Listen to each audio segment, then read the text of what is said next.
নতুন একটা রেসিপি নিয়ে রেডি হলাম মায়ার কিচেনে। তোমরা দেখতে থাকো আমার রেসিপিটা। আজকে চিংড়ি মাছ দিয়ে আমি ফ্রাইড রাইস বানাবো। তার জন্যে বিনস কেটে নিয়েছি, গাজর, দুটো পেঁয়াজ, এদিকে ভাতটা বানাই নিয়েছি। এদিকে আমি কড়াইটা বসাই দেব। এই দেখো, কড়াইটা গরম হলে কড়াইতে তেল দিয়ে দেব। দেখো, আগে আমি বিনস আর গাজরটা ভেজে নেব, তার জন্য অল্প একটু তেল দিলাম। পরে আমি চিংড়িটা ভেজে নেব, তোমাদের দেখাচ্ছি। দেখো, তেলটা গরম হয়েছে। এবারে আমি বিনস গাজরটা আগে একটু ভেজে নেব, নাহলে কাঁচা কাঁচা গন্ধ আসবে। আগে একটু ভেজে উঠাই নেব, বেশি না, একটু নাড়াই চাড়াই নেব, উঠাইয়ে নেব। বিনস গাজর বেশি না ভাজলেও হয়, তাহলে কালারটা একদম একটু অল্প হালকা সেদ্ধ হলেই হয়ে যাবে। এই দেখো, দেখো আমার বিনস গাজর ভাজা হয়েছে। দেখো, হালকা করে একটু নুন দিয়ে দেব, তারপরে তুলে দেব। এই দেখো, দেখো হয়ে গেছে। আমি এবার উঠেই দেবো। এই যে দেখো, সব উঠেই দিলাম। এই যে এবারে আমি কড়াইতে তেল দিয়ে দেবো আবার একটু। এই দেখো, এবার চিংড়ি মাছটা আমি ভেজে নেব। এই দেখো, একটু বেশি পরিমাণে দিলাম, যেহেতু চিংড়ি মাছটা একটু গরম। দেখো, তেল গরম হয়েছে, 2-3টা তেজপাতা দিলাম, একটুখানি জিরা দিলাম। এই যে তারপরে পেঁয়াজটা একটু ভেজে নেব লাল লাল করে।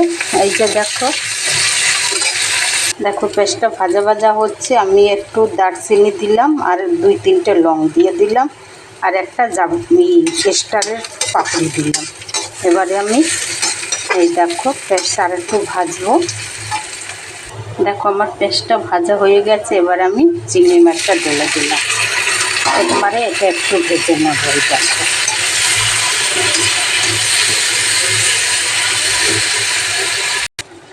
দেখো আমার চিংড়ি মাছটা হয়ে গেছে। এই দেখো, এবার এতে দিয়ে দেবো আমি একটু কাঁচা লঙ্কা।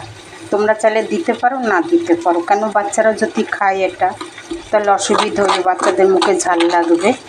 এবার আমি স্বাদ মতো নুন দিয়ে দিলাম। এই দেখো, তোমরা একবার বাড়িতে ট্রাই করতে পারো রেসিপিটা, অসুবিধা নাই কিছু। পূজা আসার দিনে এরকম ফ্রাইড রাইস তো সবাই ঘরে বানাবে সব রকমের। তোমরা এই রেসিপিটা একবার ট্রাই করে দেখতে পারো। আমি একটুখানি মিষ্টি দেবো, স্বাদটা তাহলে ভালো আসবে।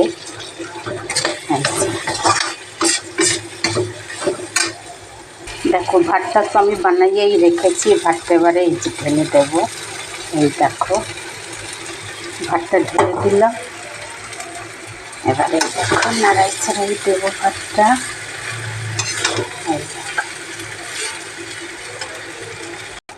দেখো, সব মিলানো হয়ে গেছে। এই দেখো, এবারে আমি গাজরগুলি উপরে থেকে দিয়ে দেবো। এই দেখো, এই দেখো, সবগুলি আমি দিয়ে দিলাম। এই দেখো, কেন গাজরটা আমি আগেই ভেজে নিয়েছি, তা বেশি ভাজার দরকার হয় না গাজর আর বিনস। এই দেখো, দেখো আমার হয়ে গেছে। উপরে থেকে একটু কাজু বাদাম আর একটু কিশমিশ দিয়ে দিলাম।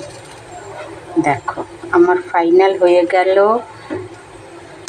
তোমরা বাড়িতে একবার ট্রাই করবে রেসিপিটা। এই দেখো, দেখো হয়ে গেছে।